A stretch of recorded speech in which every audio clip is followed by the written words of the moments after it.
जय हिंद, नमस्कार। एक बार फिर से आपका स्वागत है। आज हम कहानी लाए हैं। नो नो नो नो, कहानी तो है लेकिन उपन्यास के संदर्भ में है। कहानी उपन्यास के संदर्भ में जिसका नाम है देवरानी जेठानी की कहानी। लेखक पंडित गौरी दत्त हैं। देवरानी जेठानी की कहानी आइए देखते हैं। वचन सौरानी। स्त्रियों को पढ़ने पढ़ाने के लिए जितनी पुस्तकें लिखी गई सब अपने अपने ढंग और रीति से अच्छे, परंतु मैंने इस कहानी को नए रंग से लिखा है। मुझको निश्चय है, ये लेखक कर रहा है, मुझको निश्चय है कि दोनों स्त्री पुरुष इसको पढ़कर अति प्रसन्न होंगे और बहुत लाभ उठाएंगे। जब मुझको यह निश्चय हुआ कि स्त्री स्त्रियों की बोली और पुरुष पुरुषों की बोली पसंद करते हैं, पुरुष पुरुषों की बोली पसंद करते हैं, जो कोई स्त्री पुरुष की बोली वह पुरुष स्त्रियों की बोली बोलता है उसको नाम धरते हैं। इस कारण मैंने पुस्तक में स्त्रियों ही के बोलचाल और वही शब्द जहाँ जैसा आशय लिखे हैं, और वह बोली है जो इस जिले के बनियों के कुटुंब में स्त्री पुरुष व लड़के बच्चे बोलते चलते हैं। संस्कृत के बहुत शब्द और पुस्तक जैसे इसलिए नहीं लिखे कि न कोई चित्त से पढ़ता है न सुनता है। इस पुस्तक में यह भी दर्शा दिया गया है कि इस देश के बनिए जन्म मरण विवाह आदि में क्या क्या करते हैं। पढ़ी और बेपढ़ी स्त्रियों में क्या क्या अंतर है। बालकों का पालन और पोषण किस प्रकार होता है और किस प्रकार होना चाहिए। स्त्रियों का समय किस किस काम में व्यतीत होता है और क्यों होना से उचित है। बेपढ़ी स्त्री जब एक काम को करती है उसमें क्या क्या हानि होती है। पढ़ी हुई जब उसी काम को करती है तो उसमें क्या क्या लाभ होता है। स्त्रियों की वह बातें जो आज तक नहीं लिखी गई मैंने खोज कर सब लिख दी, और इस पुस्तक में ठीक ठीक वहीं लिखा है जैसा आजकल बनियों के घरों में हो रहा है। बाल बराबर भी अंतर नहीं है। प्रकट हो कि यह रोचक और मनोहर कहानी श्रीयुत एम केमसन साहिब डायरेक्टर ऑफ पब्लिक इंस्ट्रक्शन बहादुर को ऐसी पसंद आई, मन को भाई और चित्त को लुभाई कि शुद्ध करके इसके छपने की आज्ञा दी। और 200 पुस्तक मोली और श्री मन महाराज धीराज पश्चिम देशाधिकारी श्रीयुत लेफ्टिनेंट गवर्नर बहादुर के यहाँ से चिट्ठी नंबर 2672 लिखी हुई 24 जून सन 1870 के अनुसार इस पुस्तक के कर्ता पंडित गौरी दत्त को 100 रुपये इनाम मिले। दया उनकी मुहर पर अधिक वित्त से जो मेरी कहानी पढ़े, चित्त से रही भूल मुझसे जो इसमें कहीं बना अपनी पुस्तक में ले बे, वहीं दया से कृपा से क्षमा रीति से छुपावे बुरों को भले की प्रीति से। पंडित गौरी दत्त शर्मा। आइए शुरू करते हैं उपन्यास की कहानी। मेरठ में सरसुख नाम का एक अग्रवाल बनिया था। मंडी में आयत की दुकान थी। आसपास के गाँव में लोग सौदा लाते इसको दुकान पर बैठ जाते, पैसा रुपया तुलाई इसके हाथ भी लग जाता, और कभी भाव चढ़ता देखता तो 1000 का नाच पांत लेकर दुकान भी डाल देता और फायदा देख उसे बेच डालता। ब्याज बट्टे और गिवा बातें भी उससे बहुत तेरी आमदनी थी। हाट हवेली धन दौलत दूध पूत परमेश्वर को दिया सब कुछ था उसके पास। यह उसने अपने ही पुरुषार्थ से किया था। माँ बाप तो पिछले हैजे में 5 वर्ष का छोड़कर मर गए थे। चाचा ने पाला था, थोड़ी देर हुए हो गए जब तो कुकड़िया बेचा करता था, चना चबेना करता था। खाचा 80 रुपये लिए गलियों में फिरा करे थे। फिर इसने परचून की दुकान कर ली। मुंशी टिकट नारायण हर साय काबिल शहर के अमीरों की इसके यहाँ उचापत उठने लगी। इसमें परमेश्वर ने ऐसी सुनी कि आयत की दुकान हो गई। जहाँ तहाँ से माल लाने लगा, बड़ी इज्जत बढ़ गई। लोग 50,000 रुपये का भरम करने लगे। सच है, जिसे परमेश्वर देता है चप्पड़ फाड़ के ऐसे ही देता है। वह भला मानस था। अड़ोसी पड़ोसी सब उससे राजी थे। पुण्यदान में बहुत तो नहीं, परंतु छठे छमाहे कुछ न कुछ करता रहे। बड़ी अवस्था में आप ही अपना विवाह किया था। पहले 2 लड़कियां हुई। बड़ी का नाम पार्वती, छोटी का प्यार का नाम सुखदेही रखा। फिर ईश्वर ने उपरातली 2 लड़के दिए। बड़े का नाम दौलत राम, छोटे का नाम छोटे छोटे से पुकारने लगे। इन सब बहन भाइयों की जो कोई 2-3 वर्ष की छुटाई बड़ाई होगी। बड़ी लड़की दिल्ली विवाही गई। छोटी लड़की की मंगनी बंशीधर कबाड़ी के यहाँ हापुड़ हुई। एक दिन रात को अपने घर में कहने लगा कि सुखदेही की माँ लाला बूला की दास हमारी बिरादरी में जो मर्द आश्रम में नौकर है, ये कहते थे कि अपने छोटे बेटे को तुम अंग्रेजी पढ़ाओ, इसमें तेरी क्या सलाह है। और दौलत राम को तो मैं अपने कार में घेरूंगा। उसने कहा अच्छा तो है। सारे दिन गलियों में कुत्ता फिरे। परसों किसी लौंडे के कुछ मार आया था। उसकी माँ लड़ती हुई यहाँ आई, और मैं तुमसे कहना भूल गया, 4था दिन है कि दिल्ली पहाड़े तो हमारे पुरोहित की बहू मिश्रानी आई थे और कहे थे कि सुखदेवी को मेरे साथ नागरी पढ़ने भेज दिया करो, और मोहल्ले की 5-7 लड़कियाँ उसके घर जाया करें और वह सीना पिरोना भी सिखलाया करें हैं।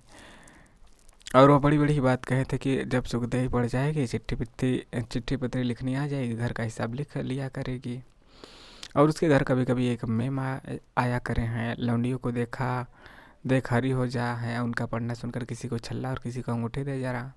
सो छोटे लाल तो मदरसे में बिठाए गए, दौलत राम लाला के साथ दुकान जाने लगे और सुखदेव मिश्रानी से नागरी पढ़ने लगे।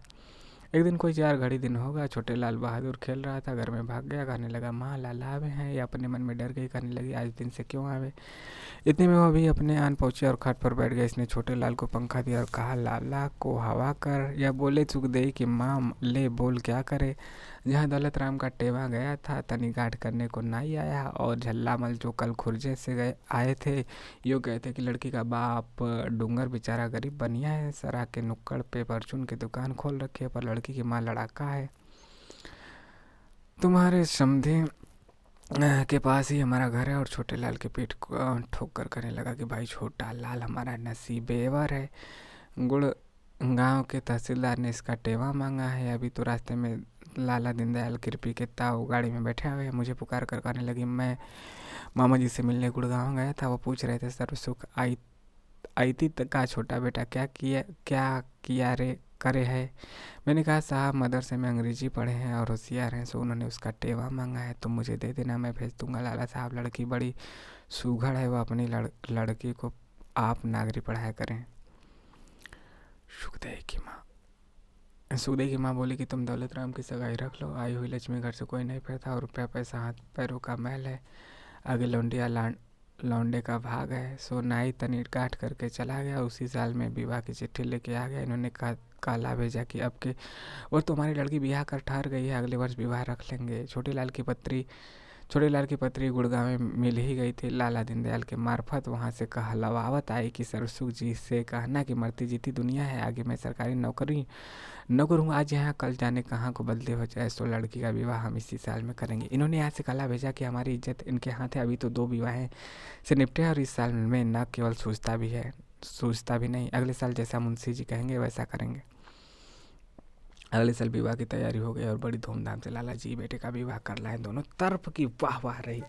जब बहू घर आई, बगड़ पड़ोसन सब इकट्ठे हो गए और सुखदेव की माँ से कहने लगी ले बहन बहुड़िया तो भली सुंदर है, तेरी बड़ी बहू का रंग तो सांवला है। जो कोई बड़ी बूढ़ी आती है बहू कहती पाँव पड़ू जीवा, कहती बहू सीली सपूती हो, बूढ़ सुहागन रह। जब कोई इसके बाप के घर की बात पूछती, वह ऐसी मीठी मीठी बातों से जवाब देती कि सब प्रसन्न हो जाते, बिन बातों नहीं बोलती, चुपकी बैठी रहती। वाह जब अवसर पाती अपनी पोथी ले बैठती। मोहल्ले और बिरादरी के बैर बनियों से में धूम पड़ गई कि फलाने की बहू बड़ी चतुर है, कोई कहता बड़े घर के बेटे, इसका बाप तहसीलदार है, अंग्रेजी पढ़ा हुआ है, अपनी बेटी को आप पढ़ाए, कोई कहते जी इसके साथ जो नायन है वह कहे थे इसमें सीनो पिरौना भी आवे और भली अच्छी फुलकारी भी काढ़े हैं। सुखदेव का अभी गौना नहीं हुआ था, बाप ही घर के थी। सुखदेव का भी गौना नहीं हुआ था, बाप ही के घर थी। ननद भौजाई का बड़ा प्यार हो गया, दोनों पढ़ी लिखी मिल गई। सुखदेव इतनी पढ़ी हुई न थी, परंतु चिट्ठी पत्री तो अच्छी तरह से लिख लिया करे।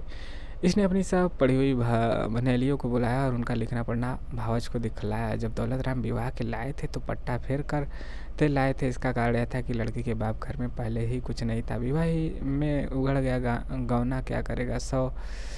सबसे दौलत राम की बहू जानो ससुराल ही में थी। जब कोई बैर बानी बाहर की आती न तो बैठने को पीढ़ाती थी न उसकी बात पूछती, और जो कहती भी तो ऐसी बोलती जैसे कोई लड़े है। सास से तो रात दिन खटपट रखे थे। जब कोई देवरानी के इसके सामने सराहती तो कहती हाँ जी वह तो अमीर की बेटी है, मैं तो गरीब बनिया की बेटी हूँ, मुझसे कुछ नहीं कहती, पर देवरानी की देख देख फूकी जाती। और जब ही से छोटी ननद से भी चलने लगी। बड़ी ननद पार्वती से बड़ा प्यार था और वह विवाह में बुलाई हुई आई थी, और प्यार होने का कारण यह था कि वह अभी लगावा बझावा थी, उधर की उधर इधर की उधर। अब बहू को आए 8-10 दिन हुए होंगे कि उसका भाई राम प्रसाद मझोली लेके विदा कराने को आया। लाल सर्व सुख जी ने जैसे बनियों में रस्म होती है दे ले के कर बहू को विदा कर दिया और बहू के भाई से चलते चलते यह कह दिया कि भाई पहुँचते ही राजी खुशी को चिट्ठी लिख भेजना। जब सुखदेव के विवाह को 3 वर्ष हो चुके, हापुड़ के गौने की चिट्ठी आई। लाला ने घर में आके सलाह की। सुखदेव की माँ ने कहा मैं तो 5वें वर्ष करूँगी। लाला ने समझा दिया कि जिस काम से निपटे उससे निपटे, यह काम भी तो करना ही है। यह भी कहा कि धी बेटी अपने घर ही रहना अच्छा है। अर्थात सुखदेव भी अपने घर गए और वहाँ अपने कुनबे की लौंडियों को नागरी पढ़ाने लगे।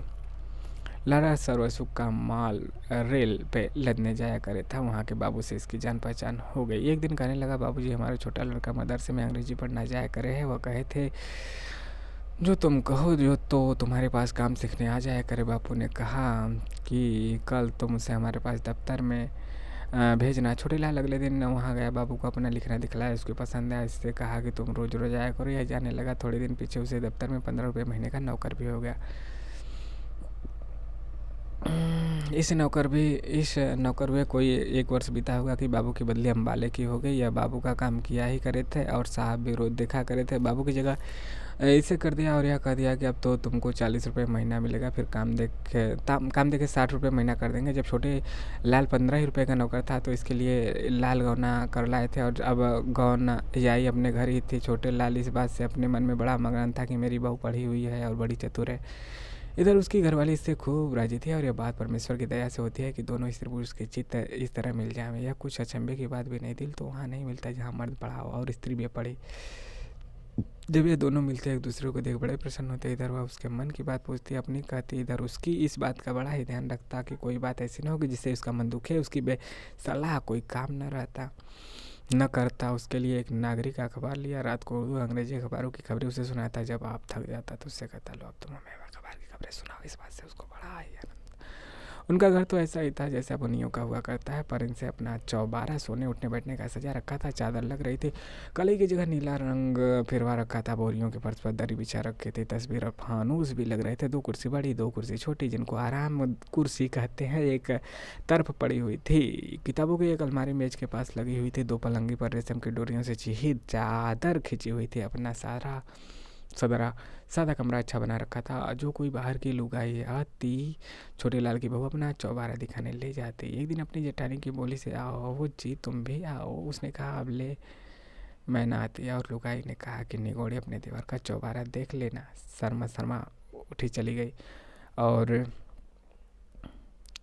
चौबारे का देख धक धक रह गई। इसकी अटारी में 2 पुरानी खाट पड़ी हुई थी। पिंडोल का पोता, गोबर का चौका भी न था। एक कोने में उपली का ढेर, दूसरे में कुछ चिथड़े, एक तरफ अनाज के मटके लग रहे थे। इसका कारण यह था कि बेचारी दौलत राम तो निरा बनिया ही था, पढ़ा लिखा कुछ था ही नहीं। आगे उसकी बहू गांव की बेटी, और उसने देखा हो ही क्या, छोटे लाल की बहू किसी सुतराई और सफाई और कहाँ आटा पीसना और गोबर पातना इसके खूब आवे था। बाएं दिन भर लड़ा करे। छोटे लाल की बहू सारे दिन कुछ न कुछ करती थी।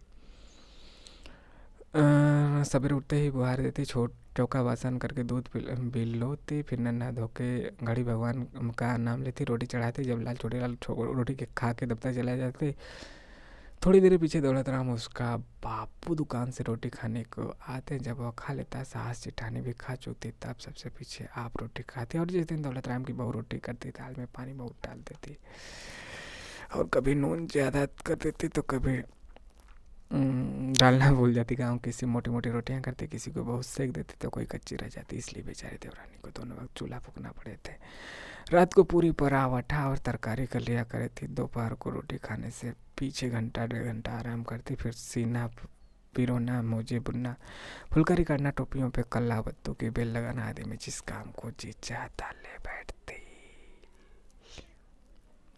ठीक है, तो आई होप यह आपको अच्छे समझ में आ गया होगा। मिलते हैं अगले पार्ट में। तब तक के लिए जय हिंद, जय भारत। इंतजार कीजिए देवरानी जेठानी का पार्ट 2। लगभग 4 से 5 पार्ट लगेंगे इसको ख़त्म करने में।